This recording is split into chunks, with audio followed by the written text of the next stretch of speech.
Bom, pessoal, então nós fizemos a última reunião no dia 16. Esse evento daqui é para comentar muitas ações de curto prazo, né, o que aconteceu e o que a gente espera no curto prazo, olhando também sempre os impactos que podem ocorrer aí no médio prazo, né?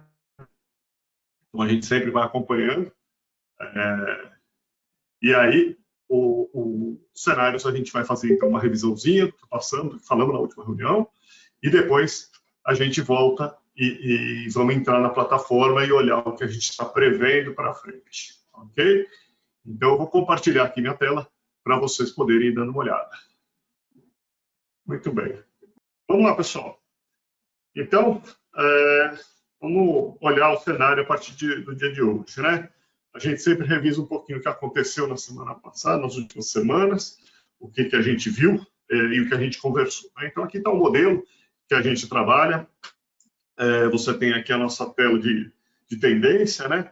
Na última reunião, estávamos aqui no dia 16, logo em seguida saiu um dado um pouquinho para baixo, já vinha numa tendência, um preço do boi gordo, né? Aqui estável, com um pouco de tendência de baixa, de estabilidade, e logo depois começou a se estabilizar mais o mercado.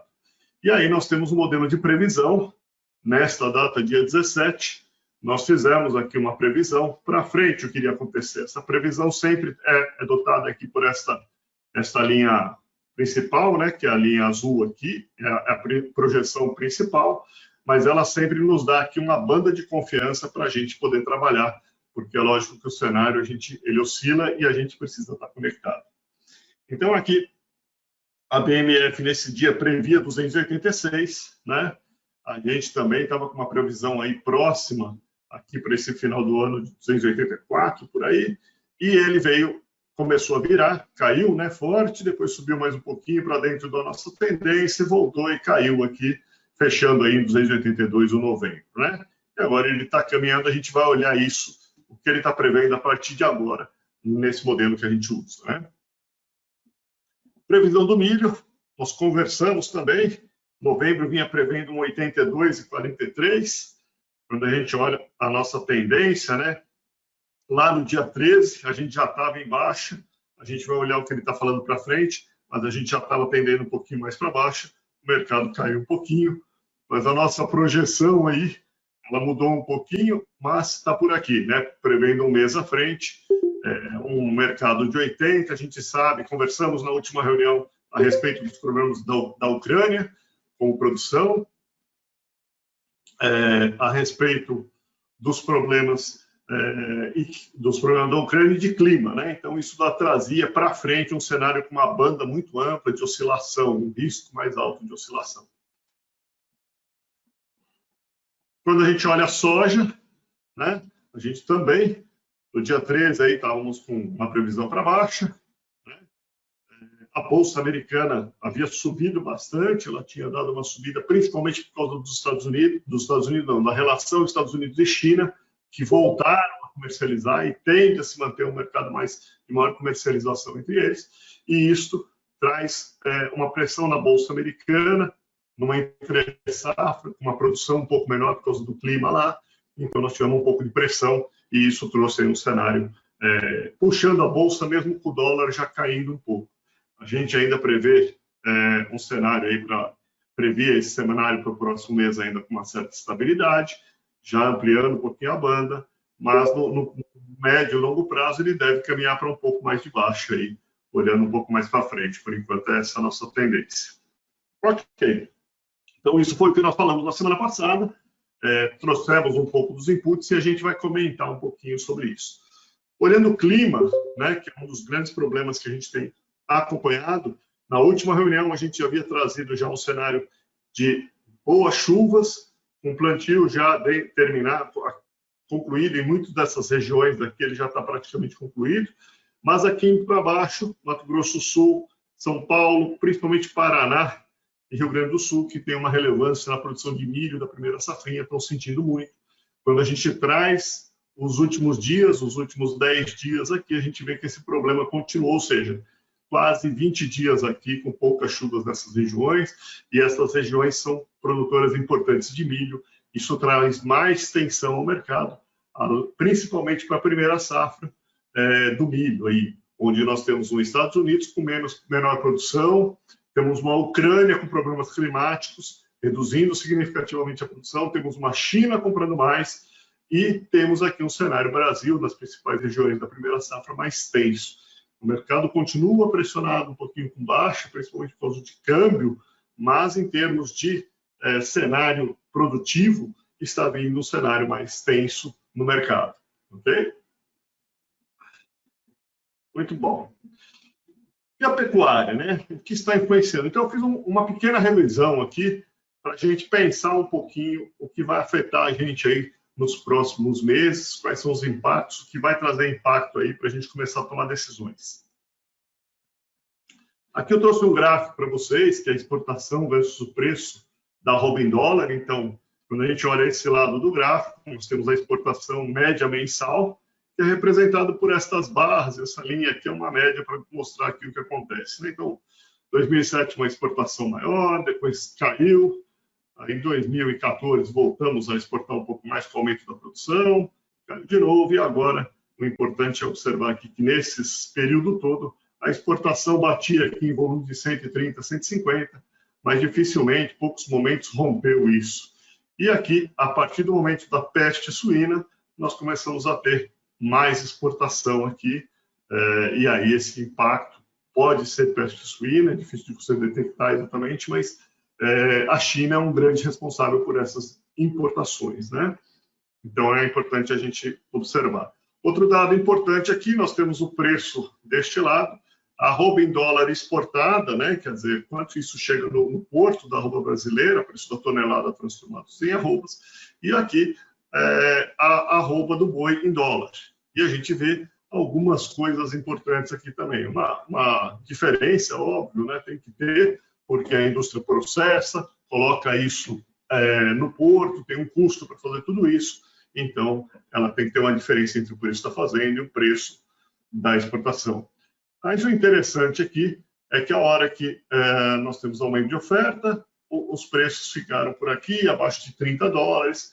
Quando chegou aqui acima de 50 dólares, com redução já da exportação, você tem aí um impacto. Então, aqui é 50, mesmo efeito quando a nossa arroba chegou a 60 dólares. Aqui também, quando você observa aqui que ela veio acima de 50 dólares. E aqui também, quando foi novembro do ano passado. E, novamente, nós estamos nos aproximando. Então, esses impactos, eles trazem aí uma dificuldade de repassar esse preço no mercado internacional. Precisa haver aí, no momento, a competitividade, que a gente tem um modelo dentro da nossa plataforma, mas é importante a gente observar. Então, aqui, fica aqui o dado, né? E aí eu trouxe um pouquinho um dos efeitos que a gente deve sentir para frente. A gente já conversou disso nas últimas sessões, mas é uma possível valorização do real, né? Quer dizer, o real desvalorizou muito essa linha vermelha, né? Que a gente vê aqui, é o real versus o dólar, né? O câmbio aqui. Então, você vê que ele desvalorizou muito, né? Nos últimos, principalmente aí neste ano, né? Teve uma desvalorização significativa. E aqui é a arroba em reais, né? Que está aqui representada desse lado. Então, a gente observa aqui que um ano que teve valorização cambial, ou seja, depois do impacto aí que nós tivemos, provavelmente nós vamos ter aí para o ano que vem alguma valorização, uma normalização desse câmbio. Ainda não há uma previsão muito exata disso, porque câmbio é uma coisa muito difícil de prever, mas no princípio todo mundo está falando aí um câmbio ao redor de 5 e alguma coisa, por volta dessa banda daí. Então, se a gente considerar que isso vai normalizando, vai voltando, provavelmente nós temos aí um efeito de câmbio voltando aí para um patamar não de 2, 3, mas ele deve ter um efeito de valorização, esse é o importante. E quando temos efeito de valorização, isso pesa no nosso negócio. Aí eu vou comentar com vocês um pouquinho alguns cenários que ocorreram aqui para a gente entender isso e tentar achar um momento ou alguma coisa parecida no passado. Quando a gente olha aqui, esse momento 1, nós tivemos um aumento de produção, a exportação pode ser vista nessas barras, ela aumentou, né? A demanda interna, né? A demanda interna também estava melhor, foi um momento de crescimento econômico, Brasil crescendo, o mundo crescendo, e o Brasil teve melhor demanda interna e começou a consumir mais carne, né? mesmo com uma valorização real. Aqui, neste momento, quer dizer, o câmbio vinha se valorizando, saiu de 3, desceu aqui para baixo de 2, quase 30 e poucos por cento aí de valorização. Nós tivemos uma queda aqui, depois eu mostro para vocês, uma pequena queda do preço, ela está parecendo pequena aqui, mas foi em torno de 24% de queda neste momento de 2004 a 2006, ou seja, tivemos oferta, valorização cambial, mesmo as exportações do bem, o preço ainda caiu em reais.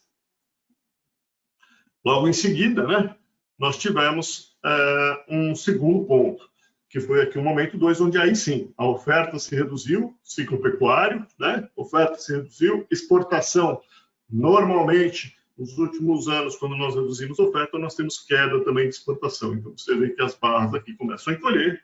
A demanda ainda era um momento econômico, onde apesar da crise nos Estados Unidos e tudo mais, nós ainda estávamos com o mercado ainda com residual aquecido de grande crescimento econômico aqui, e o Brasil ainda desempenhava bem uma demanda interna. E o câmbio já mais estável, apesar dele ter tido esse alto e baixo aqui, por causa do nervosismo da crise econômica americana, ele voltou aqui aos patamares abaixo de 2, então o câmbio relativamente estável. E mesmo assim, né, menor oferta, exportação, o preço subiu. Depois que a demanda interna começou a sentir, né, ficou mais caro, chegamos a uma arroba mais cara, o mercado se acomodou e não subiu mais. Né? 2010, novamente crescimento, aí o PIB chegou a crescer quase 6, 7%. Tivemos aqui um boom econômico por causa de uma oferta baixa e tendo demanda. Então, aqui nesse momento, foi um momento de mercado interno conseguindo puxar, não era tanto o mercado internacional. Momento 3, novamente, maior oferta, maior exportação, demanda interna. Nesse cenário, normalmente o preço tem alguma queda. Daqui para cá, a gente repara que o mercado caiu, né? Essa linha azul teve alguma queda. Os preços em dólar voltam aí para baixo dos 50 dólares, né? E a gente exporta bem, a demanda interna cresce, porque a carne fica um pouco mais barata, então a demanda interna cresce, e mesmo com o real desvalorizando, né? O real daqui para cá já começou a desvalorizar. Momento 4, né? Novamente, ciclos, né? Você vê que os momentos se repetem com condições e forças diferentes. Importante a gente entender isso, porque isso gera novamente uma alta do preço do boi aqui, deste momento para esse, e aqui ele começa a se estabilizar. Então, tem menos oferta, exportações caem, demanda interna enfraquece, teve uma grande alta do boi.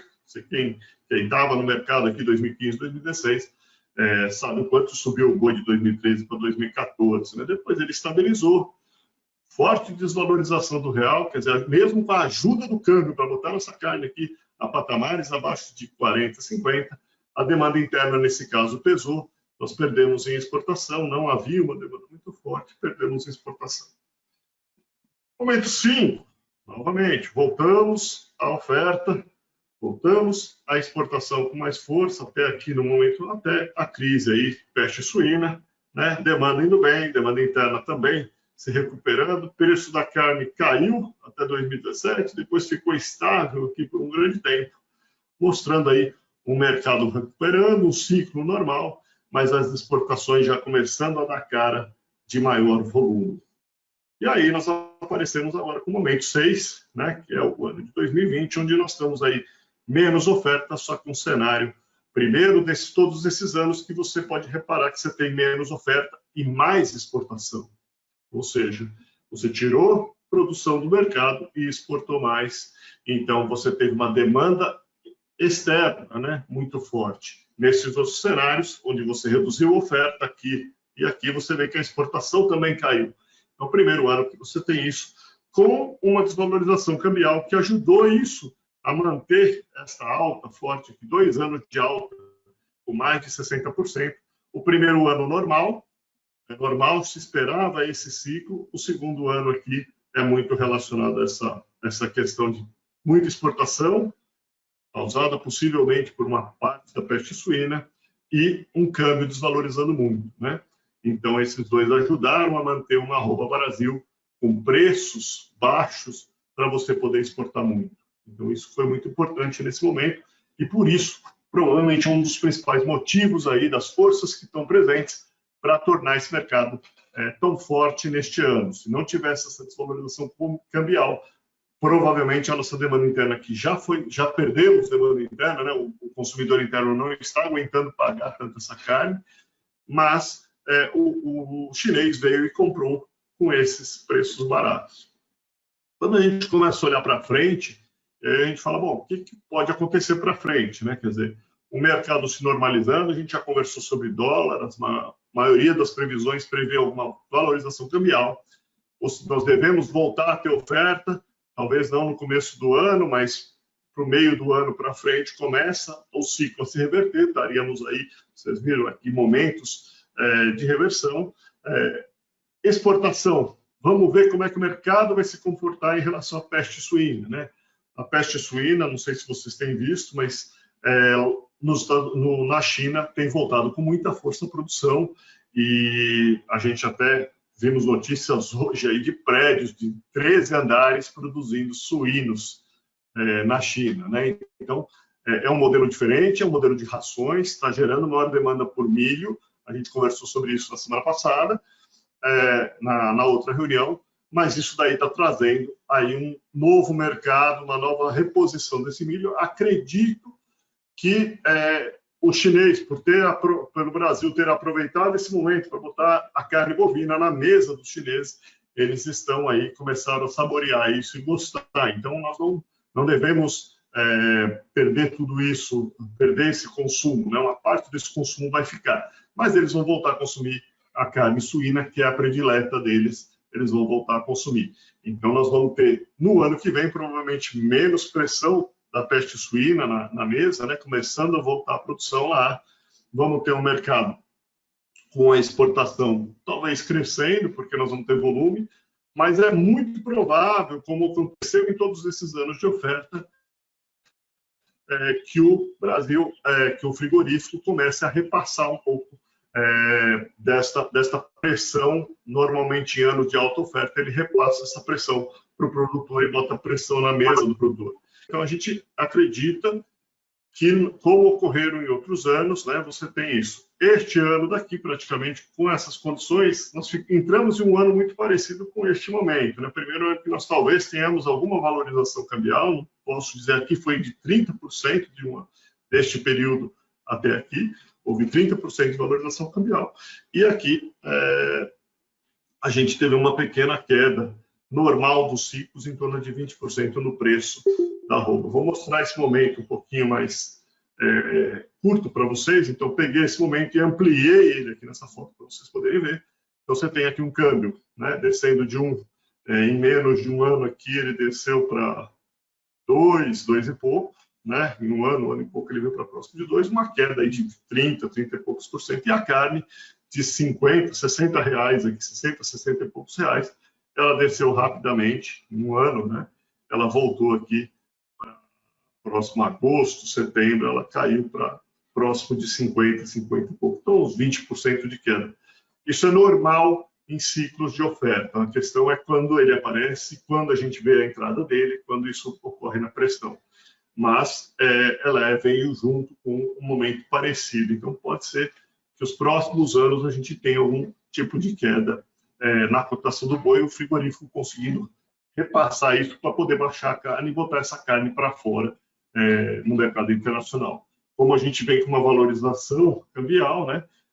A valorização cambial ela não é tão ruim, né? Porque quando o câmbio entra no Brasil, normalmente a gente tem dinheiro para aplicar na economia interna. Como a demanda interna está muito fraca, possivelmente o timing disso é difícil da gente pegar em curto prazo, mas possivelmente nós temos melhora da demanda interna. Então, isso compensa um pouco o efeito câmbio, que era o que ocorria um pouco nesse momento, né? Quando a gente teve a redução de oferta, a partir daqui ela reage rapidamente. Mas no primeiro momento, no aumento de oferta, a gente deve ter uma pressão. Seria o natural a se ocorrer aqui. O interessante nisso, gente, que é o que eu chamo a atenção das pessoas, é a gestão. A gente passa a ver que no curto prazo a gente pode encontrar boas oportunidades de reação de mercado. Você vê aqui um mercado que sai de 50, sobe para 55, 10%, aqui ele sai de 50, depois ele volta para baixo, sai de 50 novamente, vai lá para 67 em 3 meses. Quer dizer, encontrar estes momentos, aqui foi em setembro, aqui foi próximo de junho e julho, aqui foi no começo do ano. Então, esses momentos aqui é o mais difícil da gente encontrar oportunidade de curto prazo para a gente fazer posições estratégicas, ou em mercado físico, comprar na própria mercadoria no milho, ou no boi, ou no mercado físico, ou comprar o próprio, ou trabalhar com bolsa, com mercado futuro. Todas as oportunidades, elas aparecem, e o que acontece no físico é o que vai ser refletido nos futuros. Então, a gente também precisa identificar isso. Legal. Então, como é que a gente olha a curto prazo? Como é que a gente encontra as oportunidades de curto? Elas são muito rápidas. As reações de curto prazo tendem a ocorrer aí em 30, 60 dias. Você pode ter uma reação como ocorreu em 2019. Você teve uma reação do mercado de 30% em um mês. Você tem milho e soja, também ocorrem reações rápidas. Nós vimos isso esse ano. O milho saiu de um preço alto, caiu ali em julho, depois subiu de repente, subiu um movimento forte. Então, essas reações precisam ser identificadas. E a gente usa um modelo de forças, que a gente costuma mostrar para o pessoal, para explicar isso, né? Então, aqui, só para exemplificar o modelo da tela, nós estamos falando de milho, né? O ano de 2020, e aqui nós temos normalmente duas zonas que a gente chama, que são essas zonas de compra ou de venda, que identificam regiões melhores para se comprar e se vender, onde você normalmente tem ganhos comprando ou vendendo dentro dessas regiões. Então, aqui nós temos o índice Exalc, que está representado aqui no patamar. Temos a probabilidade de queda, que este valor, 88, esse indicador de probabilidade de queda, é essa linha verde. Ultrapassando a linha azul, a gente chama de zona de venda. Ela pode ter a zona 1 e zona 2. E ultrapassando a zona vermelha, é a zona de compra. E depois que a gente analisa, a tendência de análise é esta, né, de cima para baixo. Entrou nas regiões, a gente entra para olhar este gráfico, essas informações que são de alta e baixa, que nos mostram se essa linha estiver subindo em alta, esse mercado dentro dessa região tem uma oportunidade de trabalhar melhor essa venda, né?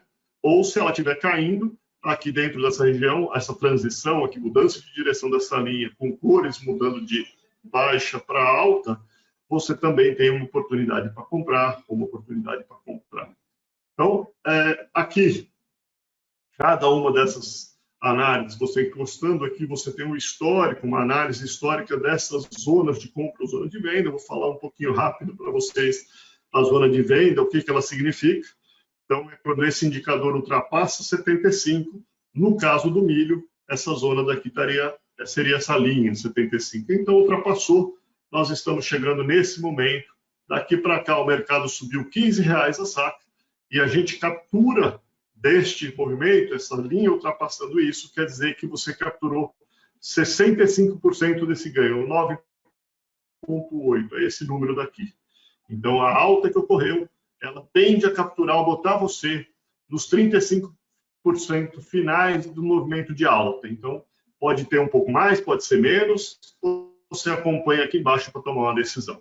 Então, isso daqui quer nos dizer o seguinte: quando a gente olha um longo prazo, esta linha é o preço máximo do ano do milho, o preço mínimo do ano do milho. Então, nós temos duas linhas, máxima e mínima de cada ano, e o preço da probabilidade de queda, de 75%, é essa linha amarela. Então, todos os preços, a média de preços que ocorreram acima da linha amarela é formada por essas bolinhas aqui, né? Então, a gente vê a formação, e ela está muito mais próxima da zona máxima, porque nós estamos analisando, neste caso, essa zona de venda.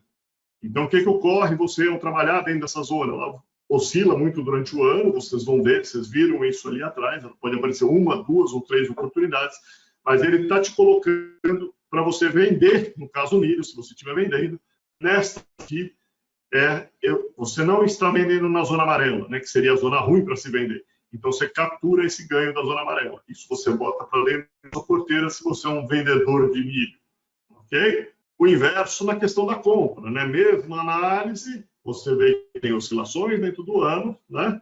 E independente do momento, né? Aqui a gente vê uma queda, né? No milho, ele caiu para esse patamar, não teve quase queda nenhuma no milho, mas ele mostrou, olha, apesar de tudo, esse mercado deu uma caidinha, mas ele está chegando próximo a um fundo, tem mais gente comprando nesse negócio e ele começa a reagir, então ele deu uma alta. Então, mesmo quem comprou aqui ou quem comprou aqui, encontrou oportunidade de ganhar um dinheiro. Então, a gente está analisando a região de compra, abaixo da linha vermelha, né? Zona 2.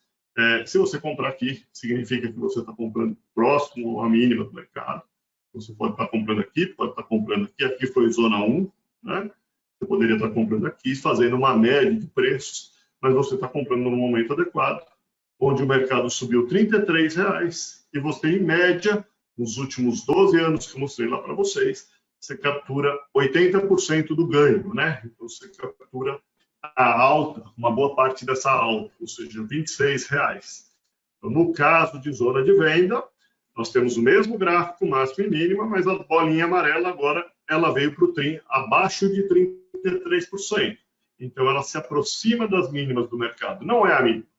Capturar a mínima é aí muito difícil, até às vezes você nem está pronto, então a gente indica, olha, a partir daqui, fazer um pouco de compra pode ser interessante. Então, você compraria abaixo da bolinha, né? É na região aqui que a gente chama de zona de compra, você compraria aqui abaixo dessa região, e eu vou mostrar isso nas outras análises para vocês.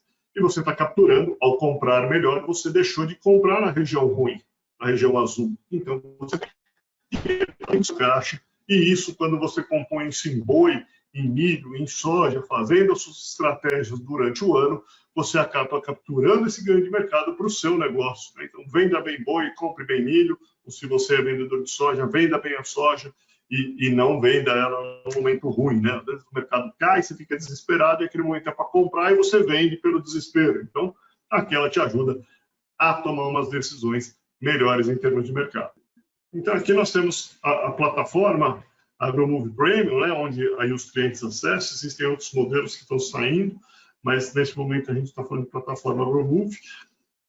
E aqui a gente tem algumas informações importantes aí na nossa tomada de decisão, né? Então, olhando um pouquinho a oferta e demanda do Brasil, né, este ano de 2020, nós estamos com uma produção que seria o ano atual, o ano selecionado, que é a linha verde, ela é abaixo dos 2 últimos anos anteriores. Então, nós estamos produzindo menos, gente. No acumulado no ano, nós estamos, em média, uns 7% a 6% a menos do que o ano passado, no acumulado no ano. Então, isso é uma oferta menor.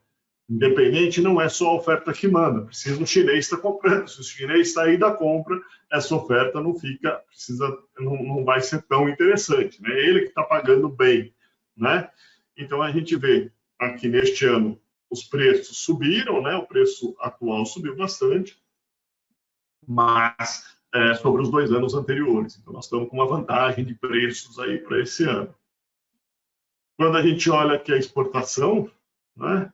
E aí nós podemos olhar aqui a exportação, a nossa linha verde passou para cima de todas as linhas, ou seja, nós exportamos muito bem, o nosso preço caiu, mas agora, a partir de novembro, vocês vão começar a ver esse preço está ficando mais caro. Então, nós estamos aí com quase 9% a mais de exportação, mesmo com oferta menor, como eu comentei com vocês. E olha que interessante a questão de disponibilidade, né, que é o que sobrou para nós consumirmos, né? O consumidor, portanto, brasileiro não está aguentando pagar, então nós estamos aqui consumindo menos do que nos últimos 2 anos. Tem menos carne para o consumidor brasileiro. E isso está ao redor de 14% a menos de consumo. Uma parte é redução de oferta, mas uma parte é queda de consumo mesmo, então o consumidor não está aguentando consumir isso. Um outro ponto importante que a gente precisa falar é o que eu tinha comentado com vocês, o mercado externo, né? Então, a gente, quando olha aqui o mercado externo, esse gráfico aqui, ele mostra quanto a carne brasileira está mais barata do que os principais exportadores internacionais. Então, aqui nós vemos em maio, nós estávamos 40%, quase 50% mais barato do que os concorrentes internacionais, e agora nós estamos com praticamente zero, ou seja, a carne brasileira ficou cara, voltou a valer mais de $50. Aqui você vê esse efeito. No ano passado nós tivemos o mesmo efeito, né? A carne veio acima de $50, esse ano ela veio mais devagarinho por causa da desvalorização cambial, mas ela chegou nesse ponto. E nesse ponto, nesta época, o chinês tem um grande risco de sair do mercado. A gente já vinha alertando isso em algumas reuniões anteriores, que esse mercado estava chegando próximo ao topo. A gente vai ver isso na nossa probabilidade de queda, mas é um alerta para a gente tomar cuidado. Legal, então vamos botar a mão na massa mesmo, né? Vamos entrar aqui no nosso probabilidade de queda. E aí nós vamos pegar aqui, ó, boi gordo, né? 2020, São Paulo, aqui nós estamos na Zona 1. A Zona 1 ela é o quê, gente? É onde todo ano os mercados chegam nessas zonas. Todos os anos analisados, o mercado chegou nessa zona. Então, ele indicou compra aqui e... ele indicou compra aqui atrás e aqui ele está indicando a venda a partir. Aí nós podemos alterar para a Zona 2, que são anos mais voláteis. Nem todo ano chega nessa Zona 2, mas esse ano a gente sabe que foi um ano muito volátil.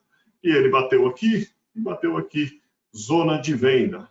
Então, o mercado a 260, faz um pouquinho de venda. Quem estava confinando aí, primeiro giro, pode fazer o outro giro por aqui. Está interessante você ver que o mercado estava gerindo. Quer gerir melhor essa zona? Acompanha aqui embaixo. Veja, subiu com alta, a nossa linha subiu com alta, o mercado subiu com alta. Se você pode acompanhar aqui também, não vou voltar lá nesse momento, mas o mercado subiu. A estabilidade, descer com estabilidade quer dizer o nosso cabo de guerra. O mercado, todo o mercado sobe e vê se aquilo tem demanda, como é que está. Então, ele entrou no cabo de guerra. Neste momento, nos indica que é um mercado que está firme ainda. Né? Desceu um pouquinho, o mercado brigando para ver se vai subir mais e virou para alta de novo. Então, faça sua outra venda para cá. Em estabilidade, isso aqui quer dizer que está brigando. Briga quando ele vira mais assim. Ele vira para uma tendência de baixa e descendo, ele é um mercado um pouco mais perigoso. Então, a gente vê aqui a região descendo. E o interessante é que a gente pode olhar isso em qualquer região. As regiões são diferentes, né? No Goiás está em estabilidade, um pouquinho melhor. O mercado você vê que está aguentando um pouco mais aqui a nossa estabilidade. Porém, algumas regiões aí estão sentindo mais essa pressão. Minas Gerais já começou, você vê que o mercado bateu 275, desceu para 270. Mato Grosso do Sul, a gente vê que foi uma região que sentiu bastante, né? Virou com força, está descendo com muita força, o mercado caiu de 278 para 262, virou de baixa estabilidade já faz alguns dias e ainda está pressionando. Né? Mato Grosso também é uma região com uma certa pressão, né? A gente vê aqui, agora estabilizou um pouco, primeira semana de compras, aí o mercado um pouquinho mais estável. Enfim, cada uma dessas regiões traz aqui, nós podemos olhar qualquer uma delas aqui e vermos como é que está o cenário. E o lado do grãos, né, que a gente vê o milho, que estava ali na nossa semana 80 com tendência de baixa, permaneceu nessa tendência de baixa, o mercado está caindo suavemente por causa das questões climáticas e tudo mais, e ele está chegando na região de compra com essa pequena queda. Não virou a nossa tendência, mas nós estamos alertas, isso é diário aqui na plataforma, quer dizer, você pode acompanhar isso diariamente. A virada disso, momentos como esse, indicam aí que esse mercado começa a encontrar um fundo e, como a gente disse, o cenário está mais tenso para milho. Então, quem tem milho aí para comprar no curto prazo, tem que confinar ainda no primeiro giro, primeiro ciclo do milho, tem que tomar cuidado aí, porque esse milho pode, por questões climáticas, trazer mais tensão, certo? Você vê aqui milho, a gente pode ver que também tem zona 1, né? Então, nesse momento aqui atrás, ele atingiu a zona 1, que foi este momento daqui, mesmo não tendo caído muito, ele começou a virar e nos mostrar que ia subir. Então, aqui, apesar de ter subido já um tanto, ele era um momento de compra e ele reagiu. Então, a gente fica muito alerta a essas regiões para a tomada de decisão. Finalmente, soja, também olhando no curto prazo, a gente viu aqui dia 13, começou a baixa, ela vem em baixa. A soja de 170, que ela bateu o índice Exalc, ela vem caindo e está fazendo uma pressão. Já entrou na nossa região de compra, né? Mas aqui está com uma forte virada para baixo, né? Então, isso daqui, cuidado, soja, apesar de tudo, os estoques de soja não estão tão baixos. Tem mais informação na plataforma, mas a ideia é discutir um pouquinho disso. E olhando o boi, o nosso sistema também consegue prever, ajudar a prever, né? Não é prever que se prever seria fácil, mas ajuda a prever um pouco para frente. Então, quando a gente olha aqui, nós temos 3 sistemas de previsão, o de curto prazo é muito preciso, ajuda muito. Então, aqui está a nossa previsão que a gente tinha feito naquela data, eu mostrei para vocês, e aqui já está a previsão para os próximos 7 dias. Né? Quer dizer, a gente está falando aí do mercado estável ao redor de 280, mas pode cair aí uma banda de 274. Quando a gente conversa, só para vocês poderem visualizar o efeito disso, a gente pode voltar aqui na plataforma. Você vai ver como é que ele funcionou no passado, né? Então, a gente vê que ele tem uma precisão boa, né? Ele ajuda bastante a gente a prever, e ele permanece dentro das bandas. As bandas aqui que a gente fala são muito efetivas, né?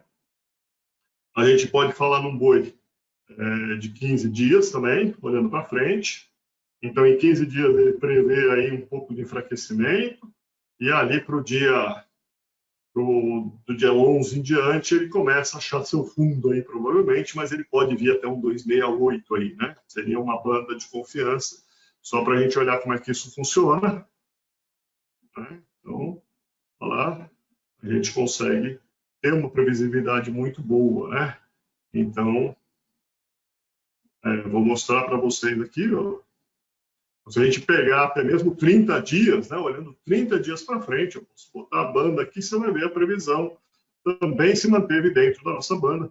Se você olhar o que a gente previu, o que o mercado futuro previu, você vê que a nossa previsão aqui, está escrito previsão aí no meio, 246. Essa previsão foi feita no dia 31/8.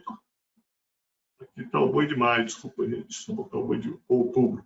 Mesmo assim, ó, somos dia 1 de outubro, 246, a nossa previsão de setembro foi 237, essa previsão. E agora, com essa previsão aqui, está falando em 258, né? 258 não, dia 1 de outubro.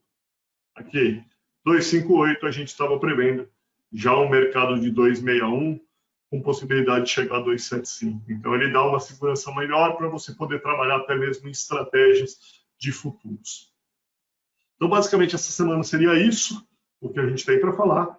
E aí eu vou abrir aqui para vocês fazerem suas perguntas e a gente poder abrir uma discussão aí. Então, quem tem pergunta, está na hora da gente bater um papo. Vocês querem que eu vou... Humberto, gostei das explicações. Legal. Dúvida, muito bom. Não, gostei. Eu achei simples, eu achei fácil de entender, assim, sabe? Não é aquela coisa tão, como é que faz? Bastante. Eu achei ela eu achei ela bem, para a gente que é muito leigo, né? Uhum. E acho que é legal essa coisa de saber o momento de comprar, o momento de vender, né? Porque a gente vê no mercado, só vê as tendências, mas não te dá indicação, né? A gente precisa entender muito aquilo, pelo menos para mim, né? Não, e é uma dificuldade, né, Érica, que eu, na minha vida, né, eu também saí da faculdade agrônomo, engenheiro agrônomo, acho que produzir é uma maravilha do mundo, né? Então, a gente produz e o mercado vai pagar e a gente vai... E, no fim, essas oscilações são muito rápidas. Eu comecei a aprender que falou, gente, poxa, eu produzi tudo aqui, as continhas estavam bonitas, o mercado previu um preço, foi outro. E quando a gente vê o preço de venda, uma oscilação de 10%, 15%, já acaba com a nossa margem, né? E realmente você conseguir comprar alguma coisa melhorzinho, vender o outro melhor, e encontrando esses pontos faz uma baita. É o dinheiro que eu falo para o produtor, olha, você tem possibilidade de ganhar 100%. Metade desse ganho potencial da sua fazenda está na sua capacidade produtiva. Se você não produzir, você não tem o que vender. Se você for eficiente, você consegue. A outra metade está no mercado. Se você comercializar bem, você captura um dinheiro que está ali presente e você perdeu aquela oportunidade. Então, e aí eu comecei a identificar que isso era curto prazo. As decisões eram muito rápidas. Então, está caindo, a gente fica naquele choro, mas às vezes não é para vender, é para comprar. Né? E como é que a gente sabe isso? E realmente é um estudo de cadeia, e eu fui aprendendo na vida. Então, eu botei no modelo que, lógico que não é simples, porque não é fácil, mas eu acho que ele ajuda já bastante a simplificar a informação. Né? Não é difícil, tão difícil assim. Não. Para a gente olhando aí, mas imagina o trabalhão que não deu para fazer tudo isso. Ai. Mas muito bom. É uma prática, tem que botar a mão na massa, não tem jeito. E assim, o que a gente fez aqui, eu não tinha isso, eu tinha que tomar decisão sem isso. Hoje, assim, eu estou aplicando modelos fui à faculdade, né? Voltei à faculdade para pegar os meninos com esses bancos de dados, com esses formatos, para poder montar coisas inteligentes. E uma parte era a minha bagagem mesmo, que eu botei para construir aquele modelo de probabilidade, fui eu que construí e eu melhorei ele com os meninos. E esse aqui de projeção são os conhecimentos que a gente tem, mas já com modelagens aí modernas, aí, que são eles que sabem. Já eu estou ajudando a botar inteligência ali. E você vê que não é tão absurdo, né? Na realidade, o modelo está indo muito bem. Eu mesmo estou vendo, você está impressionado. Quem me dera ter isso 30 anos atrás? Pois é. É. Né? Quem dera. A gente tem que trabalhar com as... É isso que eu acho, tem que trabalhar com as duas coisas. Uma coisa é produzir, outra coisa é comercializar, né? Quais são as dúvidas? Vamos lá. Quais são as dúvidas de vocês agora, nesse momento? Vocês estão aí tendo ou para vender ou para comprar. Tem gente que produz bezerro, tem gente que produz boi gordo, e essas são as dúvidas que a gente ajuda a esclarecer. Agora é a mão na massa, né? De tudo isso que vocês viram, vocês discordam, concordam, o que vocês estão ouvindo, a gente pode ajudar a abastecer essa informação. Alberto, o que você fala de expectativa de ágio? Ou qual que é esse seu gráfico com relação ao ágio do bezerro? Tá. Vocês estão com a plataforma do Alexandre ainda, né? Oi? Vocês estão vendo a plataforma aqui, né? Sim. Vou fechar um pouquinho a tela de... Como é que eu posso? Aí. Essa foi uma das perguntas grandes que me fizeram, tá? Esse primeiro gráfico daqui, ele está aqui com índices altos, tá? do boi gordo, e preço em cima, o azul, é o preço médio do bezerro no Brasil. Ok? O preço médio do bezerro o quê? No Brasil. Ah, tá. Esse indicador do MS ou aquele novo de São Paulo? Esse indicador, esse aqui é o do boi gordo no índice exalto. Isso. E o do bezerro? O azul é o preço do bezerro no Brasil, a média do bezerro de todas essas praças daqui. Ó. Ah, tá. A média do bezerro. Eu posso pegar do Mato Grosso do Sul, por exemplo. Vou botar aqui, ele vai mostrar o Mato Grosso do Sul. Vou botar Minas Gerais, ele vai pegar Minas Gerais. E aqui embaixo é o deságio, é o ágio do bezerro. Tá? Então, é a diferença da arroba do bezerro contra a arroba do boi. Então, nós estamos falando aqui, em 2000, antes de 2014, esse bezerro costumava ter um ágio de 20% aí no máximo, podendo ser até quase zero. Né? Depois de 2014, isso mudou. Ele passou para um novo patamar, onde esse bezerro vai até 60% mais caro do que o boi, e ele pode vir aí a 30% abaixo do preço, abaixo não, acima do preço do índice exalto. Uhum. Por região é muito parecido, tá? Eu tenho aqui por região, porque assim, de uma forma geral, só para a gente fazer a reflexão, você está me perguntando. Então, o que mudou? O que mudou é que nós estamos provavelmente aqui, se você olhando o ágio do bezerro, né, nós vemos que esse bezerro do passado, que era 20, as relações de troca pioraram, ou seja, o ágio do bezerro piorou para o lado de quem recria. Então, ela vai variar agora, está variando numa faixa de 60 até essa faixa de 30. Em anos de baixa oferta, como é o que está acontecendo agora, se você olhar aqui no final, aqui, nós estamos com o ano de baixa oferta, isso foi para 60%, é muito parecido com o ano de baixa oferta. A tendência, eu diria aí que talvez a partir de maio, seria lentamente isso voltando até um momento de pico de oferta, onde ela vai chegar em próximo de 30. Então, esse é um fator, tá? Um fator que esse ágio está muito caro, é natural, o bezerro ainda está subindo, tá? Se a gente olhar aqui, a curva do bezerro ainda está subindo, apesar do boi ter parado, o bezerro está subindo. Mas ele, os 60%, parece ser um patamar aqui razoável e ele deve tender a começar a voltar para um patamar mais normal, provavelmente no ano que vem, depois da de maio ali, tem que lembrar que a gente está com um momento de muita retenção de animal. Então, foram retidas muitas fêmeas e essa grande parte da redução de oferta de animais é a retenção de fêmeas, não tem fêmeas no abate. Então, quando isso ocorre, nós não temos bezerro para bater. Mas, a partir do ano que vem, vai chegar essa bezerrada. Ela demora um ano para isso chegar ao mercado. Então, isso vai ocorrer no mercado e vai chegar essa bezerrada. Talvez, provavelmente, nos próximos 2 anos. Então, o ano que vem seria a partir de maio, acredito eu, e a gente vai ter que acompanhar, não dá para ser preciso, mas acredito que a partir de maio começa a chegar isso.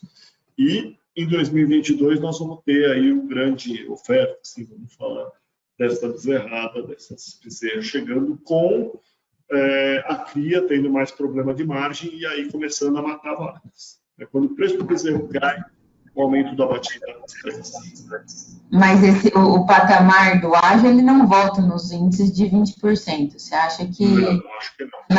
Naquela projeção que você faz, naquele outro gráfico, a tendência dele é ficar nesses 40%, por aí, 30%?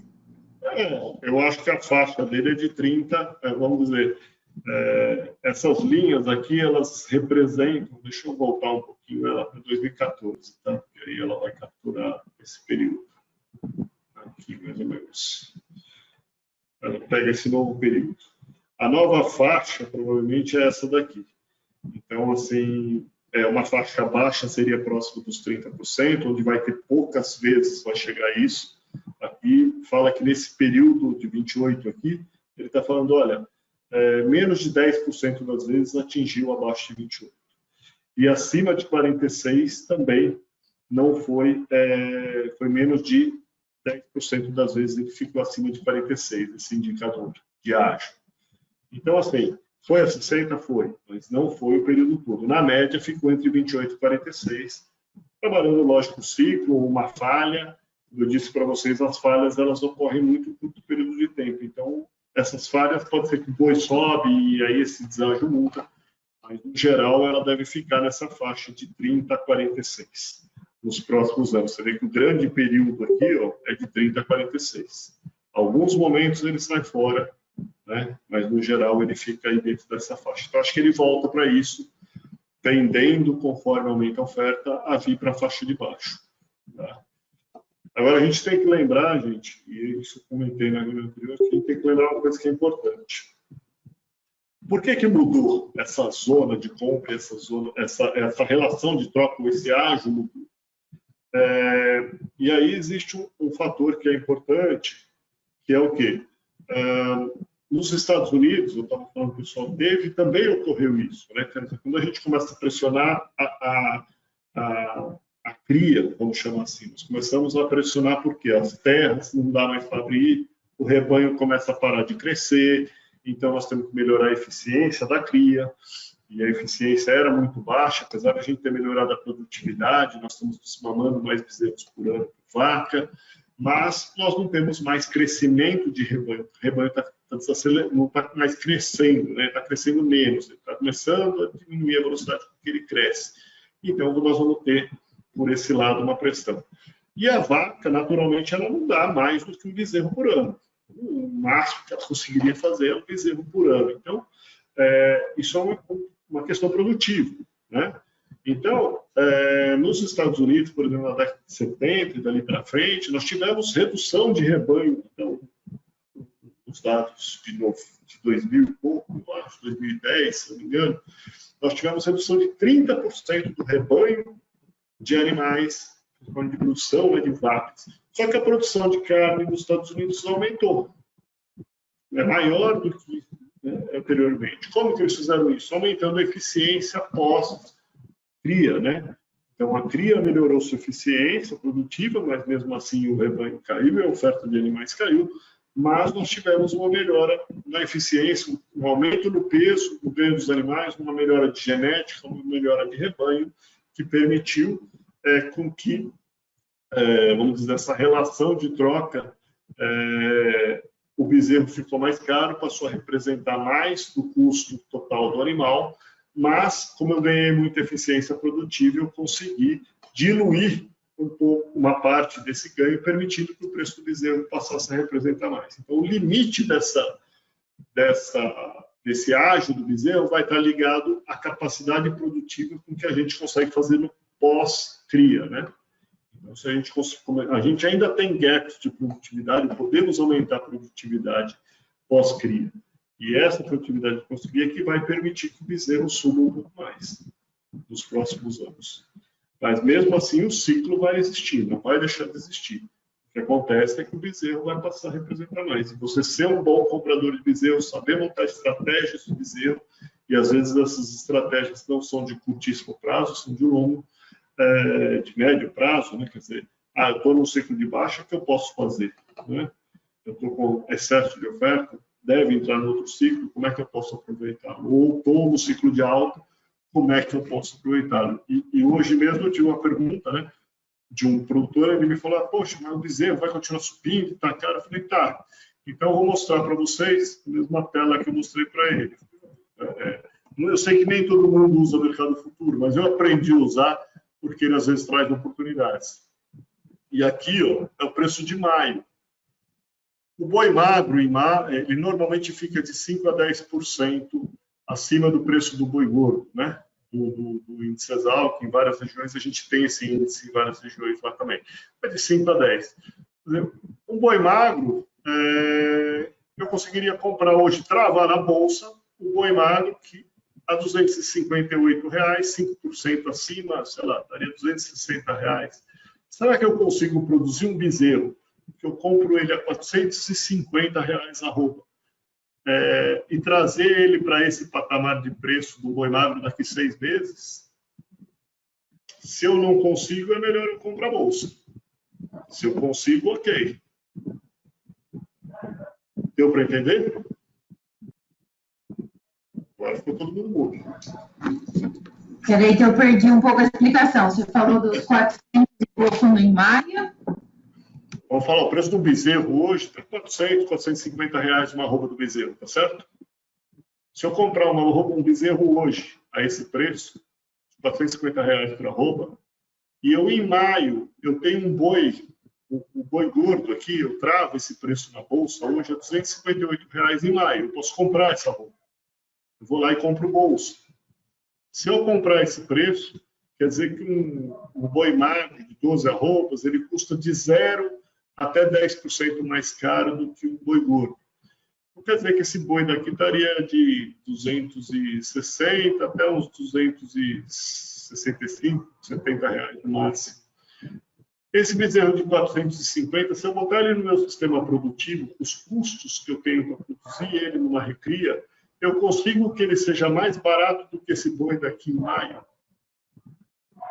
Do que esse boi que eu posso comprar ele no mercado futuro hoje sem nada de produção. Se eu não consigo que o bezerro esteja mais barato do que ele, compensa eu comprar a bolsa do que eu comprar o bezerro. Vocês concordam comigo? Se eu botar ele no meu sistema produtivo, aplicar lá adubo, ração, e sei lá, quando eu chegar lá na frente, eu vou vender esse bezerro. Quanto me custou? Está me custando 300, mas na bolsa eu compro ele hoje a 260 reais, 265, sei lá. Eu compro ele hoje na bolsa. Então, não me vale a pena produzir, porque se eu chegar a produzir, a bolsa hoje está me dando uma oportunidade, vamos chamar assim. Entendeu? E isso acontece normalmente. É a mesma coisa que se a gente olhasse eu consigo outubro aqui. Não sei se eu vou conseguir voltar ele muito no tempo. Deixa eu ver se eu consigo voltar ele aqui. Acho que ele já acabou a história desse outubro daqui. Hoje ele fechou, né? Eu não vou mais mostrar. Não vou mostrar. Só estou mostrando do ano que vem. Mas o outubro, por exemplo, em maio desse ano, eu tive a oportunidade de comprar reposição para outubro a R$ 180 reais. Ou seja, agora em outubro eu teria pagando R$ 180 reais no custo da arroba de uma reposição. Um boi gordo. A gente viu ali que a reposição custa de 40%, um bezerro custaria 40% mais caro do que o boi gordo, do que o índice Exalc. 40% mais caro que 180, quanto que dá, gente? Quem está com a calculadora na mão? Inclusive, vou pegar a calculadora aqui. Então, vou pegar aqui 180 vezes 1,4. Quem encontra bezerro de R$250 hoje no mercado? Arroba bezerro. Rapaz. Ninguém. Você teve essa oportunidade há 6 meses atrás. Oi. Interessante. Mas esse crescimento, ele, vamos dizer, foi inesperado, né? Quanto que é o crescimento médio que vem vindo historicamente? Assim, o que eu digo? Essas oportunidades, e isso eu aprendi na minha vida, elas aparecem, a bolsa gera oportunidades às vezes. Ninguém esperava que o boi, como eu mostrei para você lá no início, ninguém esperava 2 anos de 60%. Eu mesmo não esperava 60% de subida. Com toda a minha experiência, eu fui vendo que estava subindo e fiquei fora do mercado. Mas assim, independente, o boi de 170 num ciclo de baixa oferta do bezerro, no mínimo, esse bezerro ia ser, vamos dizer, primeiro, o boi de outubro é mais barato do que o boi de maio, porque o boi de maio estava R$200 no físico, o boi de outubro estava falando de 106, 180. Oportunidade. Segundo, a gente olha para frente, se a gente olhar o raciocínio do ágio do bezerro, a gente vê que o ágio do bezerro tinha o potencial de ir para 60%. Então, se a gente fala, primeira oportunidade, boi muito barato, comprar 180 está barato. Segunda oportunidade, eu tenho que repor lá em outubro, eu não tenho que botar bezerro hoje na minha fazenda. Então, se eu comprar esse bezerro com 60% de ágio, ele ainda me dá, vou botar aqui 180 vezes 1,6, me dá 288. Na época, eu acho que o bezerro já estava mais caro do que 280, eu acho que o bezerro em maio já estava 350. Eu não lembro de cabeça. A gente talvez até ache aqui na plataforma. Vou ver aqui, ó. Deixa eu pegar aqui. Eita. Colher aqui para a gente poder olhar se a gente fica muito. Aí. Vamos ver mais. Estava o bezerro do Brasil. 289. Então, eu já, em maio, conseguia garantir, quanto que a gente falou ali? Cálculo de 60%. Né? É isso. Conseguia garantir isso. Num cenário muito ruim, né? Quer dizer, o boi cair num ciclo de baixa oferta. Quer dizer, quando a gente começa a ter informação do mercado na mão e no dia a dia, a gente começa a encontrar, às vezes, as oportunidades, né? Então, assim, não existe 100% de certeza em nada, gente. Mercado é mercado, mercado varia, mas a gente ter boas informações nos ajuda a tomar decisão com mais segurança. Eu não tenho, infelizmente, essa ferramenta, já que a gente ficou pronto com ela ali em agosto, os cálculos finais dela, então eu não tenho as projeções aqui, mas a gente sabe que ela acerta bastante em termos de previsibilidade. Mas, enfim, não fazia sentido um boi de 180 em outubro neste ano. Né? Ele com certeza teria algum reajuste. A gente estava falando em 220 ali em maio, foi muito mais. Depois foi subindo e a gente foi reajustando a projeção. Mas a gente estava falando de 220, era um preço bem lógico esse ano. Né? Então, assim, ciclo do bezerro daqui para frente. Né? Provavelmente entramos em ciclo do bezerro, possivelmente a partir de maio, o ágio do bezerro deve diminuir. E aí as questões que onde você está no sistema, você é um criador, você é um recriador, você é um engordador, onde você está no sistema, que estratégia você vai utilizar. E aí, a partir disso, com o planejamento, você começa a montar algumas estratégias de mercado. Às vezes a estratégia pode ser até mesmo não comprar, pode ser comprar algum produto que está barato, mudar a estratégia. É uma gama de ferramentas que a gente tem. Eu sempre digo para as pessoas, conheça todas. Qual você vai usar, a gente vai ter na hora. Né? Porque, às vezes, alguma oportunidade está na mão, comprar naquela hora. Pode ser uma excelente oportunidade. E aí, um arrendamento pode ser uma excelente oportunidade, né? Para aumentar a reposição. Enfim, é uma gama de ferramentas. Não sei se eu respondi, Érica. Muito longe. Não, respondeu sim, vixe. Interessante. Gostei. É um raciocínio, né? Não estou dizendo que está certo, que está errado. Estou só botando um raciocínio para você pensar. Uhum.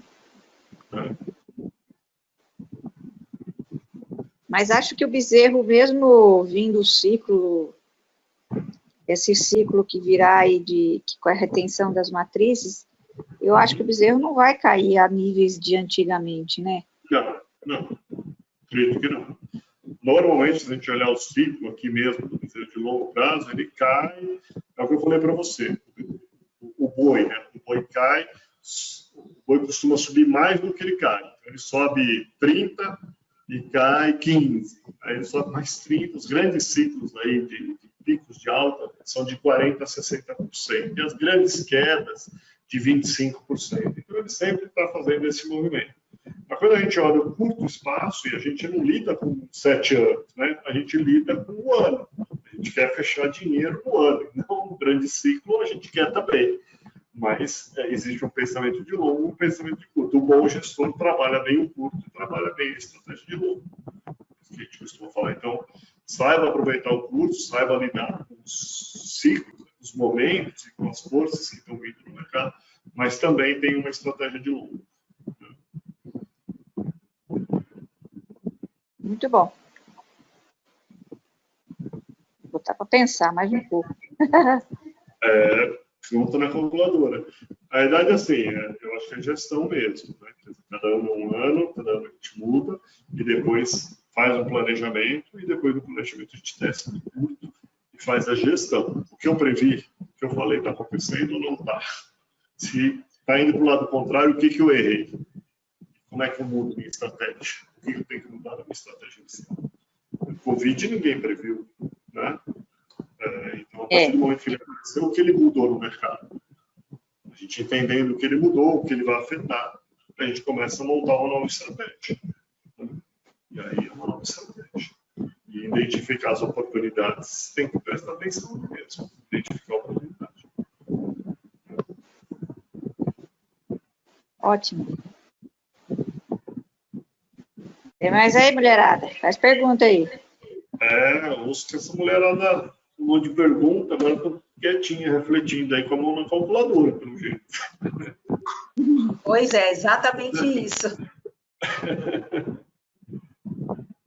Eu acho que você traz um ponto muito importante que às vezes a gente, quando pensa em comercialização, a gente só pensa no preço e com quem a gente vai falar naquele momento, né? Que é o frigorífico para quem a gente vai entregar. Eu acho que o pecuarista em si é muito pouco preocupado com a comercialização, né? Ele acha que a única parte que ele tem na comercialização é entregar o produto. Então, a gente até discute preço, mas essas programações, elas ainda não estão na rotina, né? Então... Há quanto tempo você produz? Há quanto tempo? Eu sou filha de produtor rural, né? Então, nasci dentro de fazenda. Na gestão comercial, há quanto tempo você está? 15 anos. 15 anos. Então, você passou por uma boa experiência. É isso que eu queria pegar. Então, você provavelmente já pegou momentos onde você tem aí momentos onde o mercado cai e você fica perdidaça, né? Ali agora. E às vezes naquele momento, se você não tem uma identificação de forças, como a gente... Que é o que aconteceu comigo, tá? Não estou falando que é algo... É porque essa avaliação, essa ferramenta que você apresentou, é um ponto que, assim, como que a gente tem acesso, né? Porque a gente tem acesso à informação de mercado, a gente busca agora...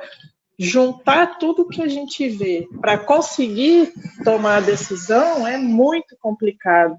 E às vezes você vê uma informação, mas aí uma outra informação passou batido, você não conseguiu chegar naquele ponto, aí você, por uma semana você perde X% de margem, sabe? Então é um negócio muito complicado. É muito rápido.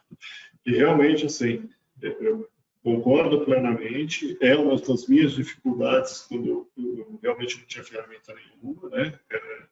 O meu começo, né, era essa ideia, vou produzir e vou entregar. Eu aprendi isso porque eu tive que tomei chicotada nas costas, vamos falar assim, né? Errei bastante e vim tentando melhorar meus acertos.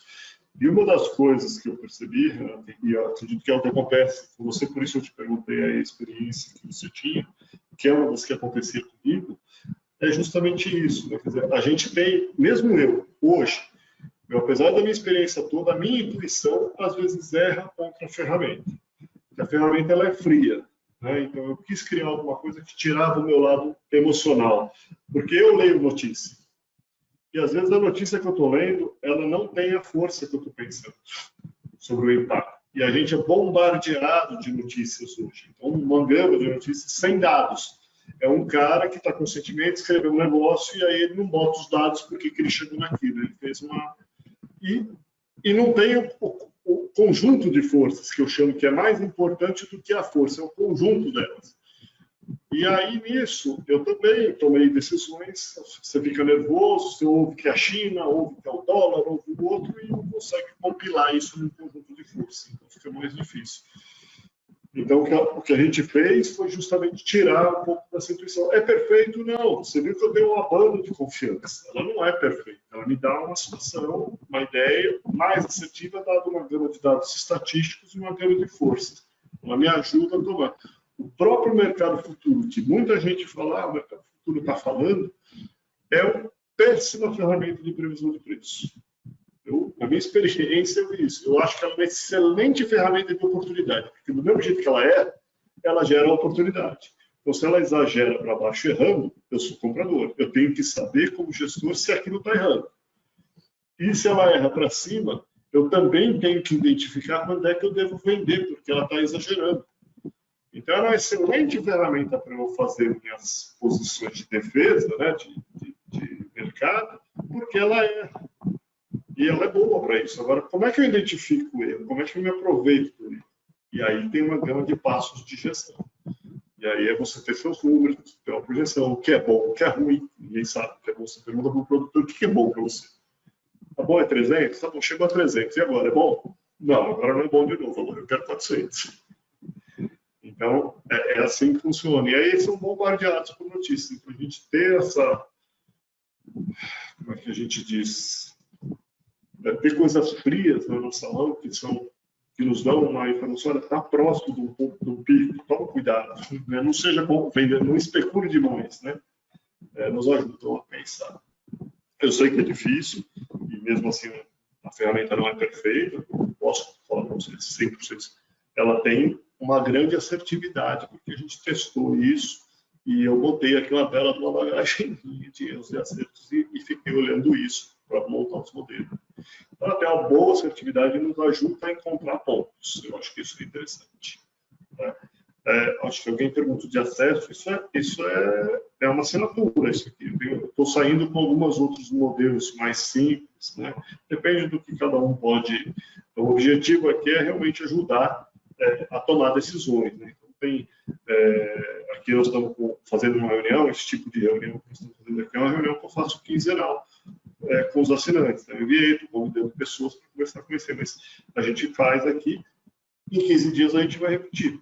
Esse é um tipo de assinatura. Né? Outra tem uma ferramenta com a previsão de 7 dias, com um pouquinho mais de informação. Não adianta dar muita informação para quem está aprendendo, às vezes umas mais simples. E essa aqui é a informação que a gente está investindo em trazer uma informação bem completa, muita coisa para quem já está com uma bagagem de mercado e quer uma informação de dados e não uma informação de notícia, que não é crítica, tem muita notícia boa, mas ao mesmo tempo sai muita coisa que, não sei se alguém tem experiência, um ditado do mercado, do mercado das bolsas e mercados de ações, mais quem mexe com ferramentas o ditado quando está todo mundo falando mal, quando saiu no exame que o negócio está bom, é a hora de você sair. Porque aquilo provavelmente todo mundo já comprou. Você está sendo o último. Se você está mal informado, é aquela informação que saiu no exame, é aquela informação, a carne está barata, não está na hora de você vender, está na hora de você comprar. Porque a carne está muito... Quando a carne está cara, né, é hora de você vender, não é hora de comprar. Então, isso é um ditado que tem um fundo de verdade muito grande. Porque realmente eu já vi aí, quando você começa a ver que o filé mignon está chegando aí em qualquer lugar, eles estão fazendo na laje, churrasquinho, de filé mignon aí, ou todo mundo conhece, porque está barato. O mercado já está exagerado e está virando. Né? Mas aquilo não é curto, aquilo é um médio prazo. E realmente, às vezes, você tem reações de preço muito, nesses momentos. É aquela notícia que sai que está muito barato, muita gente interpreta aquilo como estou desesperado. A própria notícia do JBS, alguns anos atrás, né, gerou uma baita de uma oportunidade. Se eu te mostrar o preço, a oportunidade de preço, você fala, ele caiu muito, mas aquilo foi um exagero. O mercado futuro caiu muito e foi um exagero. Não só no mercado futuro, como no físico, foi excelente comprar boi ali nos meses finais, o esforço do mercado para derrubar, né, porque não fazia sentido. Né? Não tinha mais sentido. Estava muito barato aquilo para o mundo, estava muito barato para qualquer lugar. Mas as notícias é que o caos estava chegando, já comecei a quebrar. E essas eram as notícias. Então todo mundo entregou boi. E aquilo era uma oportunidade excelente para comprar. Então, e foi curtíssimo prazo, né? Em menos de 30, 60 dias, o boi subiu, acho que foi 17%. Né? Saiu de 120 para 146. Né? Eu acho que no caso da pecuária é só você substituir no seu ditado a exame pelo vizinho, né? Porque o que você falou aí de... isso é uma ferramenta, né? Mas, querendo ou não, o mercado é a única coisa que o pecuarista não consegue controlar. Isso aí vai muito da oferta e demanda, né? Foi um dos gráficos que você mostrou. Então, eu acho que o que falta muito na pecuária ainda é o controle dos custos internos, porque essa decisão de comprar e vender, o que fazer e em que momento, vai muito, como você falou, de sistema. Cada um sabe onde tem o limite do seu sistema. E essa exame, o que acontece hoje, o que eu vejo? O pessoal não tem esse controle de dentro da porteira, e na hora que o vizinho fala, o boi subiu, fala, não, pera lá, o mercado já viu isso, então eu não preciso fazer minha conta que isso já está acontecendo. Então, enquanto a gente não mudar essa cultura de dentro da porteira, essa ferramenta vai ser uma coisa paliativa, né? Quem controla usa isso com maestria. E eu acho sensacional o que você está mostrando. É bem controlar a bolsa de valores, né, de dentro da porteira. Eu acho que assim, não é controlar. Realmente o mercado ninguém controla. Você tem que estar bem informado em qualquer mercado, tá? Não é só esse, não, até na bolsa. Em qualquer mercado, o que você faz, você tem que estar bem informado, porque todos os mercados geram oportunidades e geram... quem está bem informado se aproveita delas. Então, eu não sei se vocês tiveram a oportunidade, eu vou pedir para a Tereza mandar um artigo do Mercado Futuro que eu escrevi, que é um conceito um pouco de bolsa, mas existem duas pessoas que eu chamo sempre, o especulador e o hedger, né? O especulador, os dois podem ser bons. Existe o especulador profissional, que ele procura mercados onde estão gerando oportunidades, ele é um bom analista, ele sabe analisar aquele mercado e ele sabe identificar as oportunidades. E existe o hedger, que é um profissional produtor que não está especulando na bolsa, ele está fazendo negócio se for uma oportunidade. Ele usa a bolsa como uma ferramenta. E aí, esse hedger, ele não tem, eu digo, é mais uma ferramenta a bolsa, né? Porque às vezes a grande oportunidade está você comprar no físico. Então, o hedger não está olhando só a bolsa, ele está olhando as oportunidades. Pode ser que a bolsa não esteja dando oportunidade nenhuma, mas existe uma excelente oportunidade de comprar um milho no mercado físico. E aquilo é aquela oportunidade. Então, compre o milho no mercado físico. Né? Estoca ele. Você pode ter uma oportunidade de comprar o bezerro, se você estiver enxergando, ou vender. Né?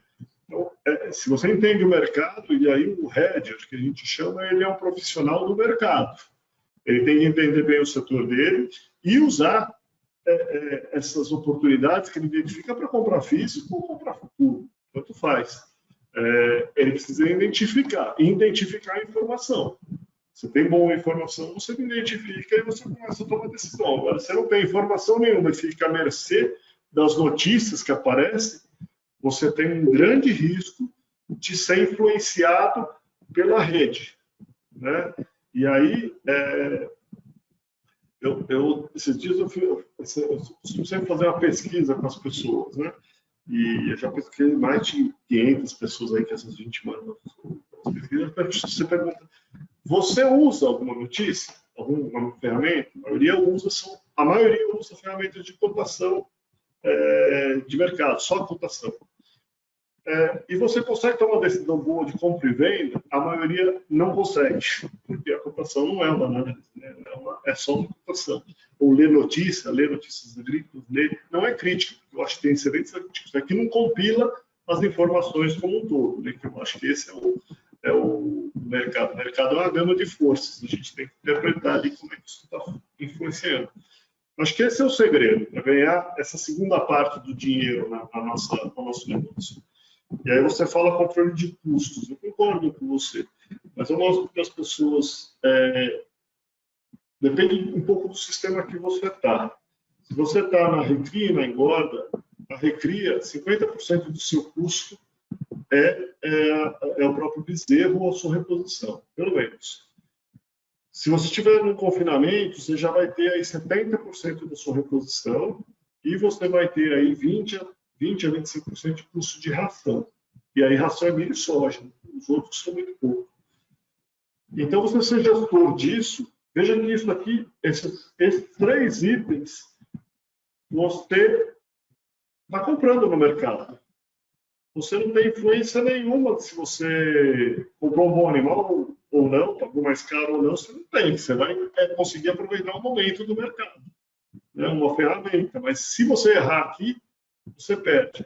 Agora, errou na venda, e isso a gente tem aí, depois, acho que vale a pena vocês assistirem, acho que um vídeo de eficiência comercial, um webinar, que eu mostro que o peso da venda no resultado de uma fazenda, o erro um pequeno erro na sua venda, ele pesa muito mais no lucro da sua fazenda do que um erro na compra. Agora, a compra também tem peso, né? E a ração é menor, e aí depende dessas proporções, né? Mas os 3 principais itens no recreador engordador a reposição e os 2 custos de ração. Isso junto já dá um baita, mesmo para quem dá proteinado no pasto. Esses daqui já está dando aí 60% a 70% do seu custo.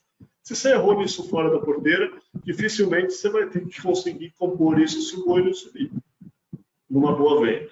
Se você errou nessa compra, você já... Então, isso é fora da fazenda, não é dentro. É fora da fazenda. Se você não aproveitar isso.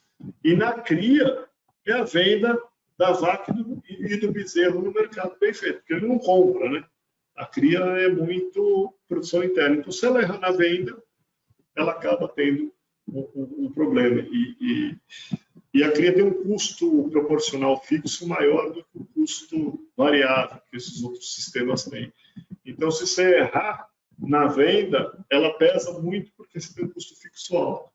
Então, não pode errar na cria, né? Porque você tem que ser mais... Por isso que quando o preço do bezerro cai, a turma começa a vender vaca para tentar fazer a receita. Tem que ser muito bom para a gestão disso, né? Não sei se eu fui além aí, mas lógico, a gente está tendo uma conversa aqui, a gente volte a participar de outras reuniões daí para frente, mas essa é uma reflexão de gestão, e não só no boi, né? No milho e soja, eu tenho clientes de milho e soja que eu pego, eu também mostro para eles a importância dessas construções, dessas estratégias e como é que a gente mede isso dentro do nosso negócio, como a gente mede, a gente avalia isso para ver se a gente está fazendo melhor do que o ano anterior. Então é muito importante, tá? E aí tem estratégias que dá para fazer casadinha, mas é raro, ou seja, eu compro e vendo e consigo fazer uma margem excelente, é raro.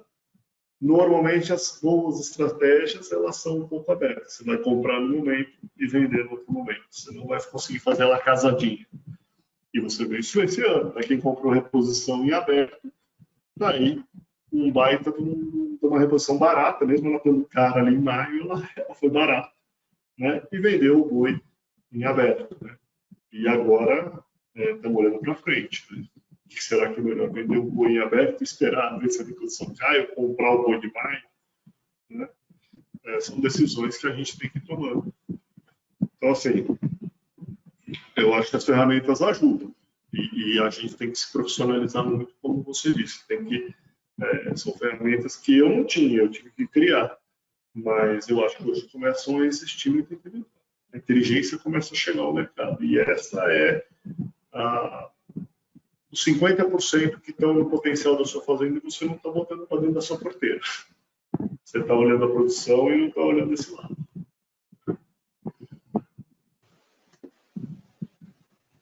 Olha que bom, hein? Todo mundo já está sabendo tudo aí. Mercado queria eu.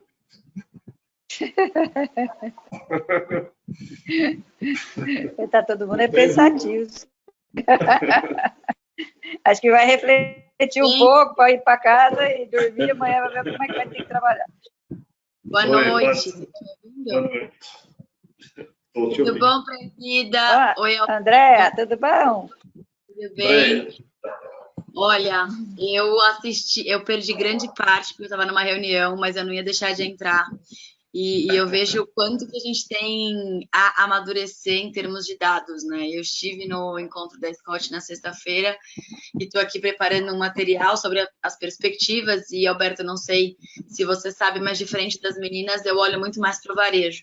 E na sexta-feira fiz uma pergunta para o Scott, para o time de analistas que estavam lá, e eu gostaria muito de saber a sua opinião e a opinião de quem está aqui, não necessariamente uma opinião ou apenas um dado.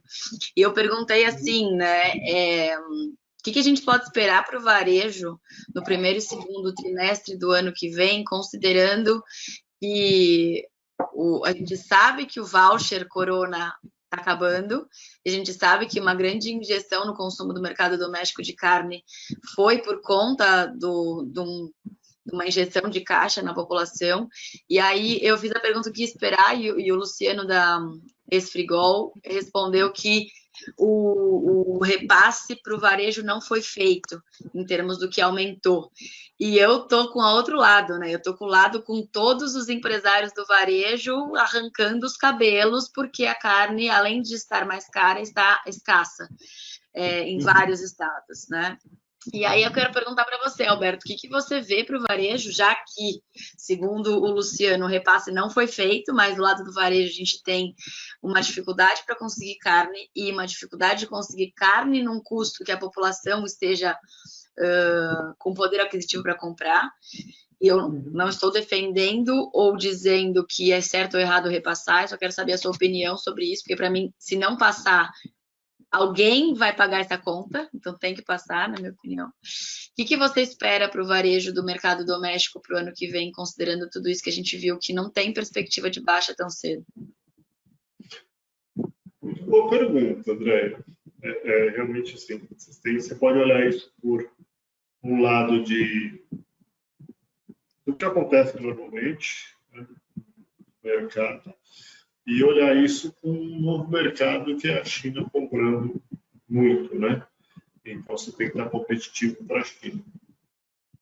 Olhando o nível de uma estratégia de mercado, primeiro, eu não sei, você disse que você não assistiu tudo, eu mostrei uma parte da palestra, que a partir mais ou menos de 2010, né, você percebe que 2010, acho que até de 2010, 2014, principalmente. 2010 já começou a acontecer. As indústrias se organizaram. Então, assim, antes as margens entre o boi casado e a carne eram negativas para a indústria. Se você pegar um histórico, era negativo. O boi casado não pagado. Ultimamente, nos últimos anos, o boi casado tem pago o boi, só o boi casado, e aí tem mais os subprodutos.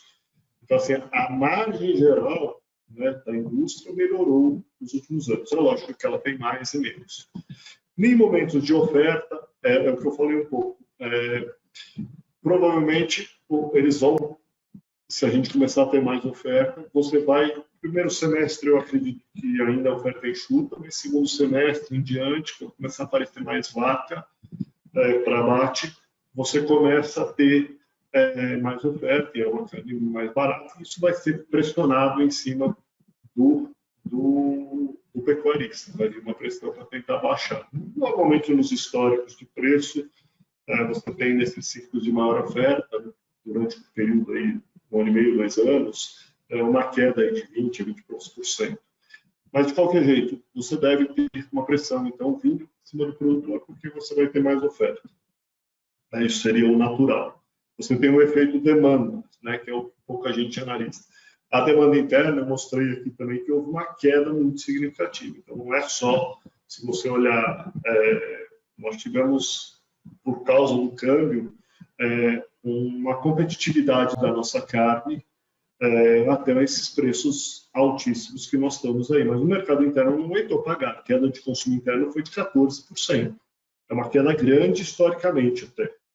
Então, o mercado interno sofreu com o coronavírus, sofreu com uma carne subindo, e esse preço da carne estava competitivo no mercado internacional e o chinês veio comprar. E você teve um motivo para ele comprar extra, que é a peste suína, que provavelmente vai diminuir esse efeito para frente. Mas, por outro lado, o frango ficou muito barato. Então, houve uma substituição aí do consumo de carne bovina pelo frango. Acredito que essas relações vão voltar, não sei se já no primeiro semestre, mas provavelmente a partir do segundo em diante, nós vamos começar a ter uma volta aí dessa relação. E aí essa carne volta a ter um efeito. Agora, acontecem duas coisas aí que muita gente não olha, que eu acho que é o lado da demanda. Uma é a demanda internacional, o lado de China está comprando e de sermos competitivos para que a China compre. Eu acho que vai vir se o câmbio realmente vier para esse efeito de redução, ele vai fazer uma pressão de menos competitividade para a gente. O Brasil foi uma das moedas que mais desvalorizou no mundo, então a gente vai sentir aí, a desvalorização nos favoreceu, mas ao mesmo tempo que ela volta para o normal, ela vai pesar na nossa competitividade, né? Os outros países conseguiram manter. E em termos de mercado interno, apesar do câmbio entrar, o câmbio quando você tem entrada de câmbio, ou valorização do real, você tem dinheiro entrando na economia. Você tem uma economia mudando de posição em um novo patamar, possivelmente de contratações, recuperações, de contratação de pessoa, da economia voltando, e isso gera consumo. Então, essa parte que você perde, talvez do câmbio, ela não é toda passada para o mercado, para o preço, porque uma parte disso é absorvida em crescimento econômico, em consumo. Né? Então, se nós estamos com um consumo muito baixo, isso deve se recuperar.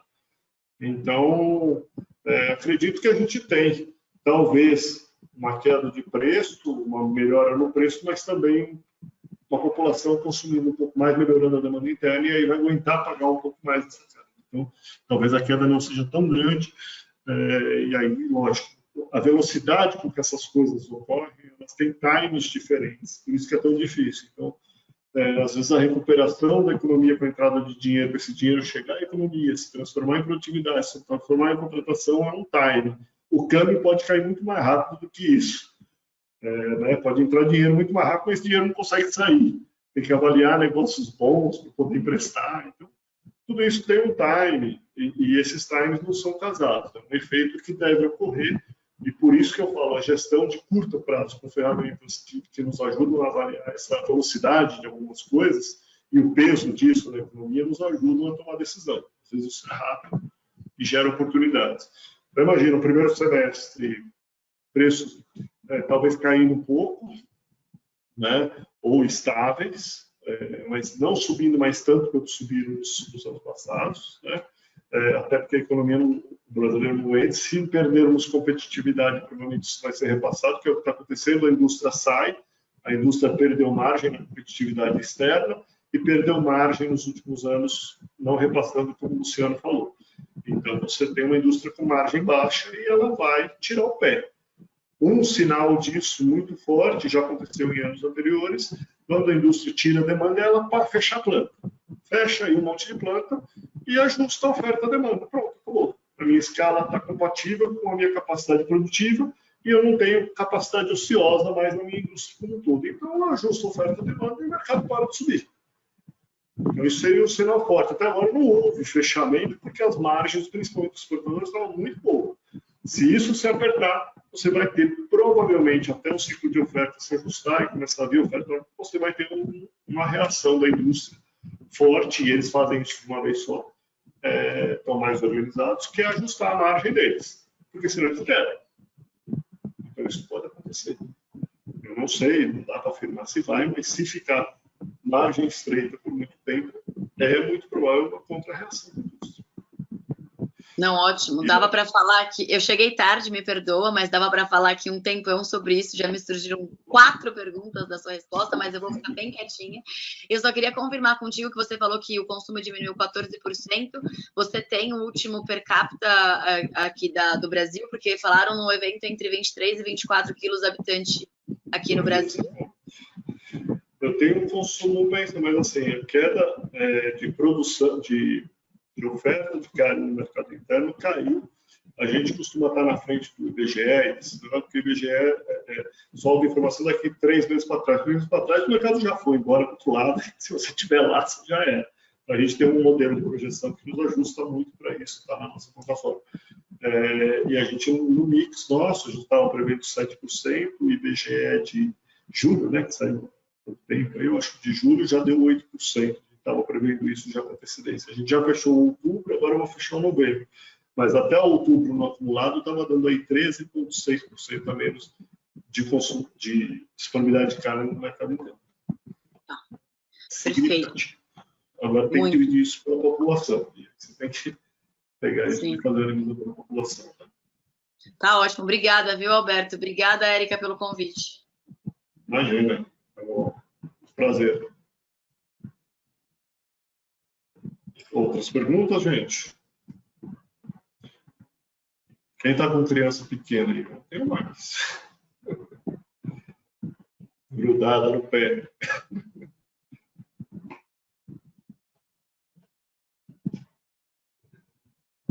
Muito bom. Acho que a Érica está falando, mas o microfone está fechado, Érica. Desculpa. Tá verde a câmera e não estava o microfone, me desculpe. Eu sempre soube, porque meu cunhado tinha frigorífico, né? E que o consumo caía sempre em janeiro, consumo interno, por conta que as pessoas vão para a praia, parece que não, mas depois lá vem quaresma, embora tem gente que faz, às vezes, hoje a quaresma de não comer carne mais por regime do que por religião, e esse mercado só vem melhorar internamente depois, na Páscoa em diante, e pelo consumo mais de peixe e tudo mais.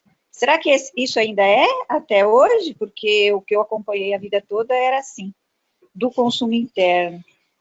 O consumo interno era mais relevante, né? Então, nesses momentos, ele perde peso conforme você aumenta a proporção exportada. Então, isso você passa a ter efeitos de mercado internacional e depende muito da sua competitividade, né? Então, ainda existe aí alguns efeitos de quaresma, alguma coisa assim, como na China também, tem um momento que eles não comem carne, e isso afeta o mercado, mas agora começa a ser mais uma combinação de fatores, né?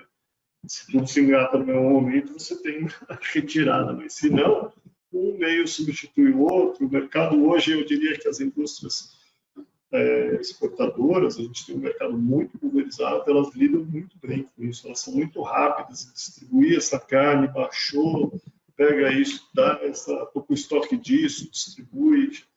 Antes era boi casado, né? Se vendia uma peça, hoje são várias peças. Então, assim, a indústria aprendeu a lidar com isso de uma forma muito rápida, né? Tanto jogar para fora quanto jogar no mercado interno.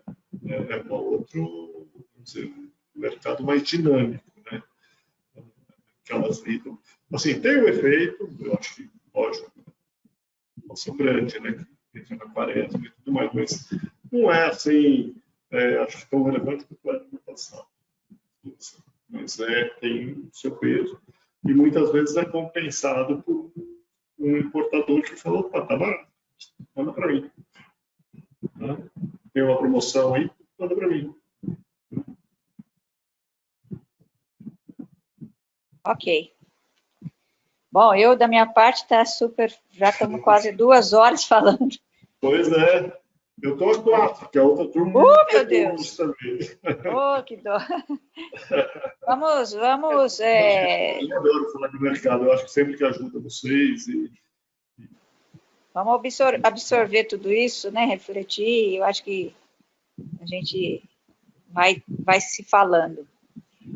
Eu acho que foi muito bom. Espero que eu tenha ajudado. Olha, posso fugir um pouco do boi? Qual que é a sua expectativa? Um pouquinho do começo. Mas qual que é a sua expectativa aí de soja e milho? Soja?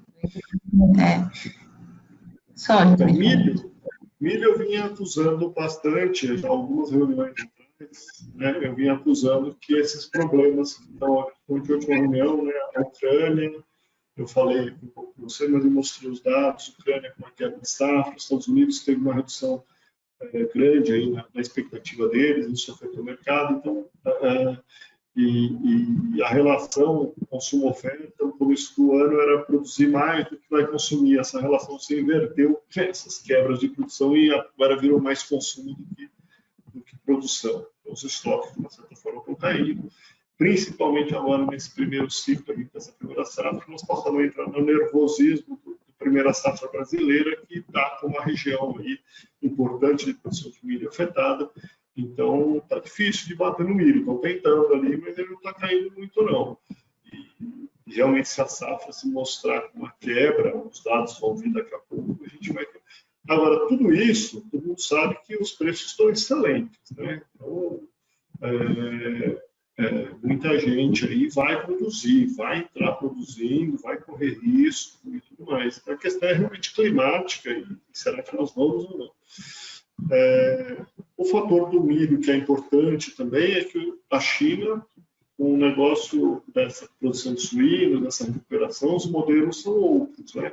A China, nos últimos relatórios, e os relatórios para 2021, nos próximos anos, ela passa de não importador, importava 5 milhões de toneladas, muito pouco para o total, ela é uma grande produtora, ela passa a entrar aí como um dos maiores players comprando milho no mercado internacional. Então, ela não estava e, de repente, ela vira um grande player. Então, você tem demanda, pelo lado de um player a mais, e você tem baixa oferta, principalmente no primeiro ciclo. Então, há uma tensão maior. As bandas de oscilação disso podem abrir.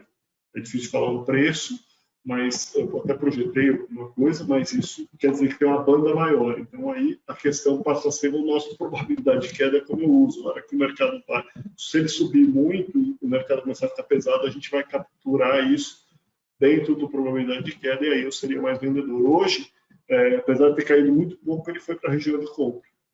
Então, mesmo quando alto para subir, ela com todos esses fatores que estão cada semana, aí não chove, não chove, não chove, isso está vindo como um fator pesado na compra, está virando mais comprador do que o primeiro ciclo, um ponto. Segunda coisa, segundo ciclo.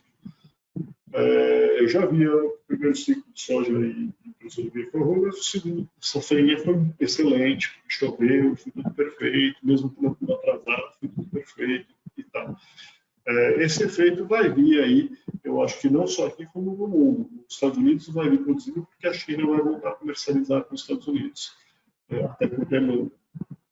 Então você vai ter talvez safrinha num momento aí que a gente não está para definir, porque ninguém sabe o clima, né? Mas existe mais tensão, mas podemos ter uma safrinha. Soja. A soja é um produto que é muito exportado. Então, o efeito câmbio nela é extremamente importante. A oferta e demanda da soja, nós estamos ainda com uma oferta normal da soja maior do que o que é consumido. Então, você tem aí essa produção, né, maior do que é consumido. Então, isso gera um pouco menos de volatilidade. O que nós tivemos esse ano? O primeiro efeito deste ano foi a desvalorização cambial. Nós desvalorizamos, naturalmente a soja foi junto. E você vê que uma boa parte da soja tinha subido até uma parte do ano, mesmo que o dólar não tinha mostrado para as pessoas. Depois nós tivemos ali, a partir do momento de setembro, quando a China abre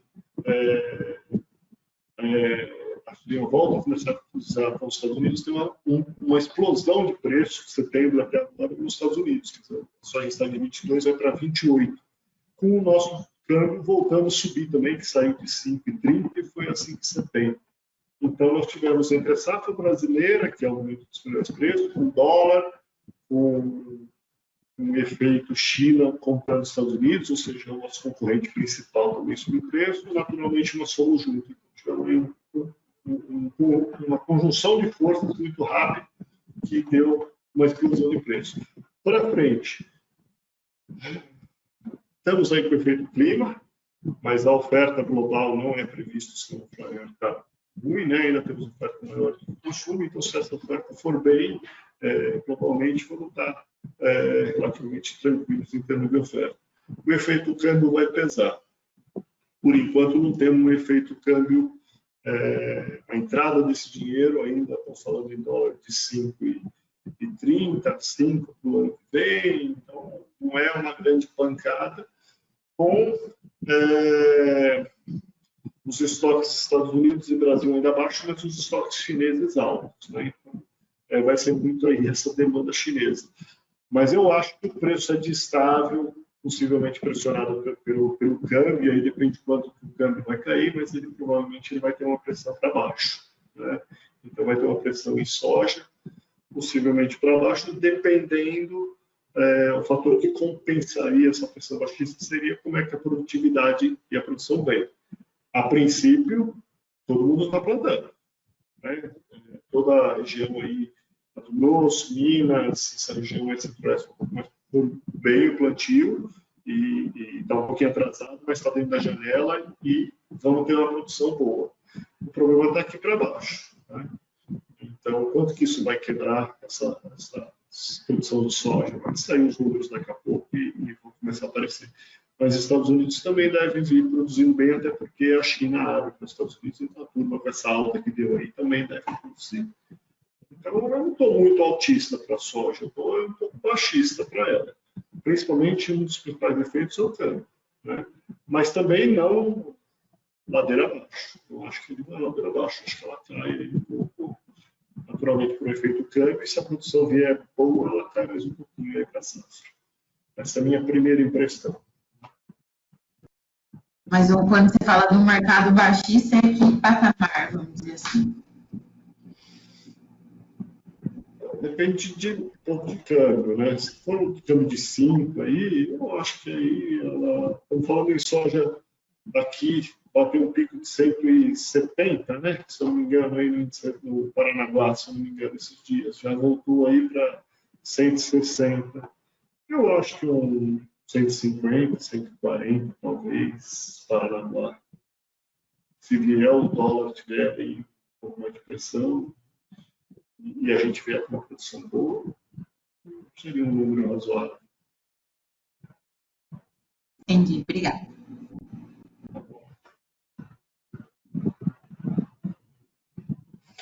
Bom demais, gente?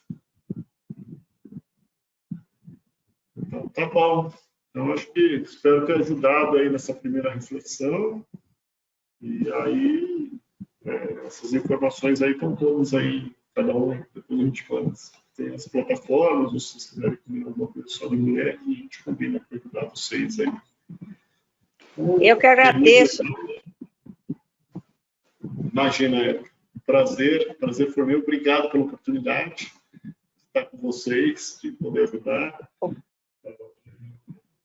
Estamos aqui. Nós é que agradecemos você e espero que seja uma troca mútua, né?